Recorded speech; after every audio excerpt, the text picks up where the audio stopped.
सन्माननीय अध्यक्ष महोदय, गेली 2-3 अधिवेशनं बिबटे आणि वाघ यांनी पूर्ण व्यापलेले आहेत. सन्माननीय सदस्य, ज्येष्ठ सदस्य जयंतराव पाटील साहेबांनी सांगितल्याप्रमाणे त्या ठिकाणी आता वाघ मुंबईमध्ये आले. अध्यक्ष महोदय, ठाणे शहरात आले, अलिबागमध्ये आले, असं एकही शहर वाघापासून दूर राहिलेलं नाही. आणि ही बाब लक्षात घेताच अध्यक्ष महोदय, मी वरच्या सभागृहात आणि या सभागृहात नमूद केलेलं आहे की प्रत्येक कोकणातल्या जिल्ह्यामध्ये एक अभयारण्य तयार करून कोकण, पश्चिम महाराष्ट्र, मराठवाडा, खानदेश, विदर्भामध्ये त्या ठिकाणी अभयारण्य माध्यमातून त्या ठिकाणी व्याघ्र प्रकल्प करायचा विचार आहे.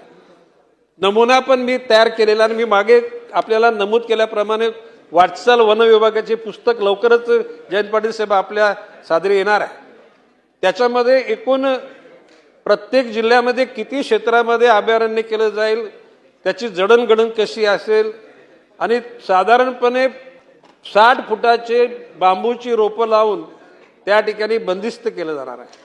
आणि मग त्या ठिकाणी शाकाहारी प्राण्यांना पुन्हा फलं कशी मिळतील, मग त्या ठिकाणी हरणं राहतील, ससे राहतील, कुत्रे नाही, तिथे कुत्रे नाही नेता येणार, वानर माकड तिथे नेता येतील. आणि ते सगळं झाल्यानंतर मग हे विखुरलेले बिबटे त्या ठिकाणी आतमध्ये सोडले जातील, जेणेकरून यांचा अधिवास तिथंच राहील. ते अधिवास प्राणी शोधण्याकरता, शिकार शोधण्याकरता गावागावामध्ये, कारण गावामध्ये काही गावामध्ये कुत्रीच राहिलेली नाहीत, कुत्रे हे शिकार झालेले आहेत. काही ठिकाणी शेतवाडीवर असलेल्या गोठ्यांमधून वासरं त्या ठिकाणी नेलेली आहेत. ही वस्तुस्थिती पूर्ण मला माहिती आहे आणि म्हणून मी याबाबत गंभीर आहे. शिवाजीराव पाटलांनी सांगितल्याप्रमाणे 550 गावांच्या पैकी जितकी गावं काढता येतील तेवढी काढण्याचा निश्चितपणे प्रयत्न केला जाईल. चांदोली अभयारण्यावर जयंत पाटील साहेबांचा फार जीव आहे, कारण त्यांनी एकदा मला आमंत्रण केलं होतं की चांदोली अभयारण्यामध्ये, त्यावेळेला मी वनमंत्री असताना. यावेळेला जयंत पाटील साहेब, या आपण सांगितल्याप्रमाणे ज्या लोकांची काय पैशाची तरतूद करण्याचं मागणी केली ती निश्चितपणे केली जाईल.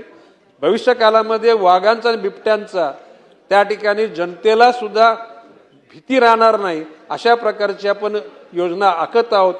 आणि वाघ किंवा बिबटे हे नाव सुद्धा त्या ठिकाणी बाजारात येणार नाही अशा प्रकारचा बंदोबस्त आपण करू.